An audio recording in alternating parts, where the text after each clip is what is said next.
here. So welcome to Q&A. Yes, so last week I asked you all to ask me any question that you wanted on my Facebook page, and I promised a video to get back to you. Sorry about the little bit of a delay. It's taken me a few extra days, but we're getting there, and I might have to do part 2 to this video because you have so many questions, which is awesome. So just keep in mind, I am going to answer all of your questions to the best of my ability.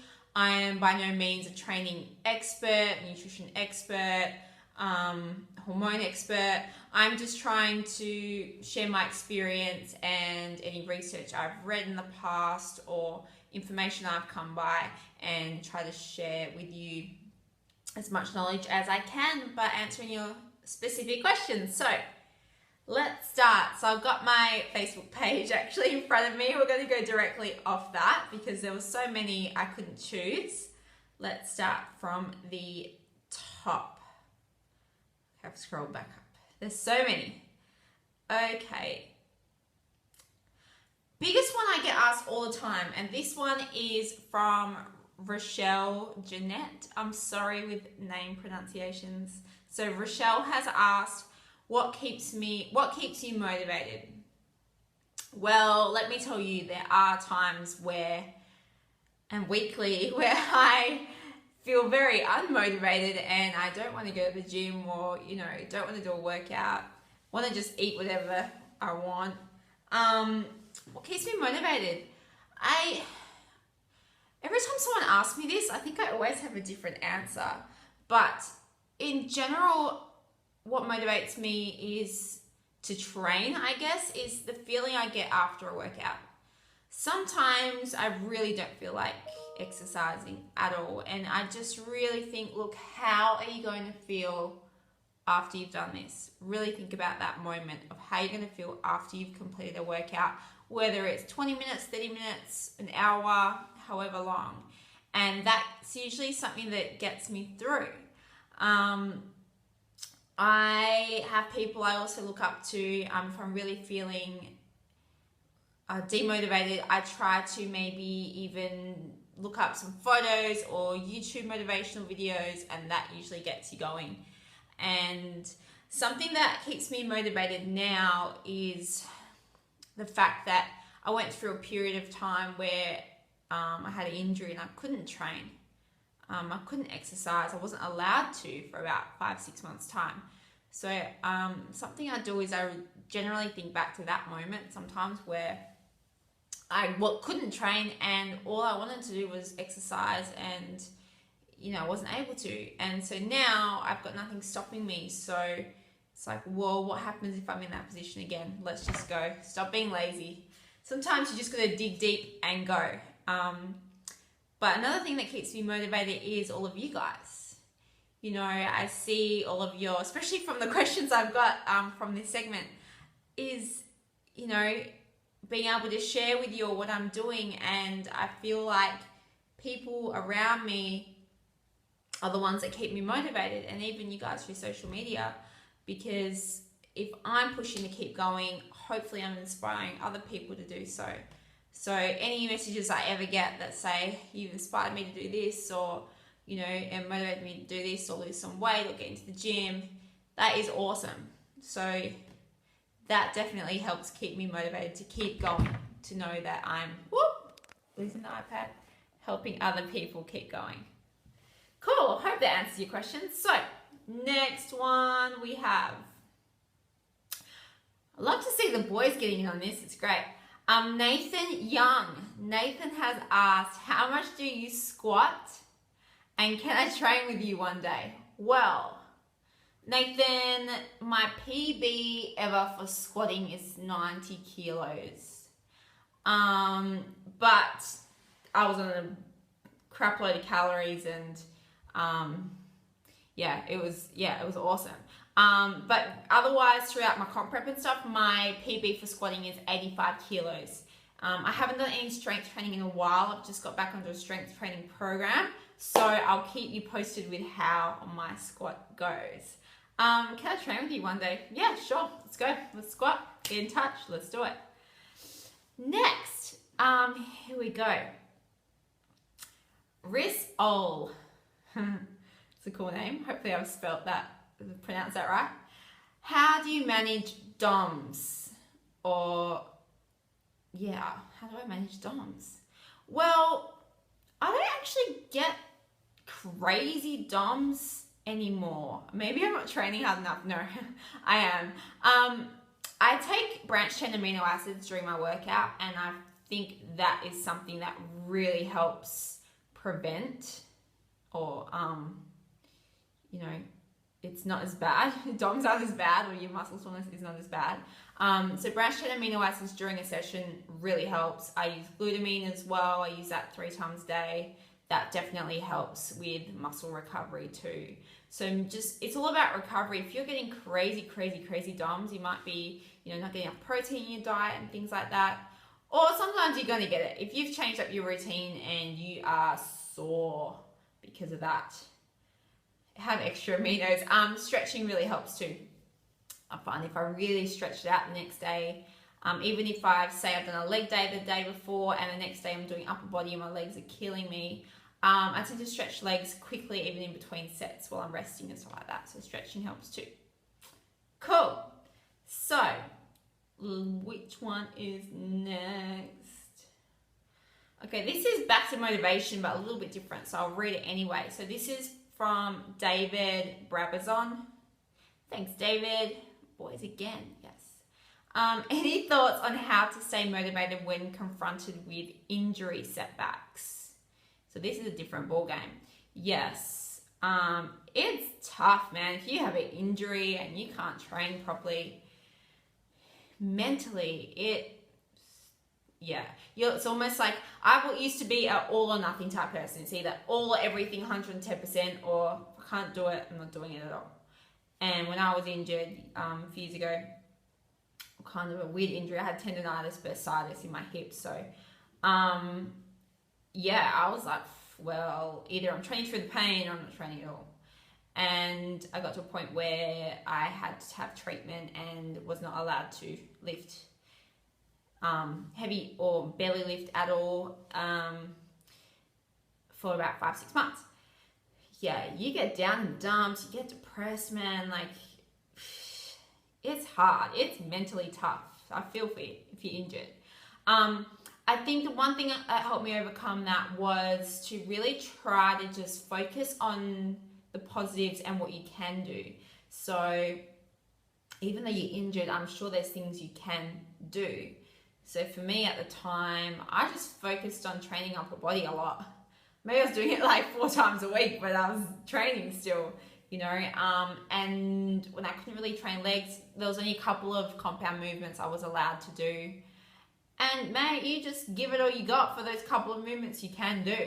So I think that's the biggest thing. Try to find alternative movements. Alternative exercises to do. It might only be a couple of things. If you have to do them over and over again, then at least you're doing something. Focus on the areas that you can train. Your injury is not going to affect everything. You might not be able to lift in the gym. So if you hit your wrist or something, you can't grip bars. Do something completely different. Take a class. If you've injured a leg or a muscle group in your leg or something like that. Upper body cardio is hard to do, so do some boxing, anything. There is always something you can do. So I think that's really important to focus on, and that's what's going to keep you motivated. Cool? All right, who is next? Oh, here's another motivation one. It's all about motivation. Right, so this is Candice Murrell, I think.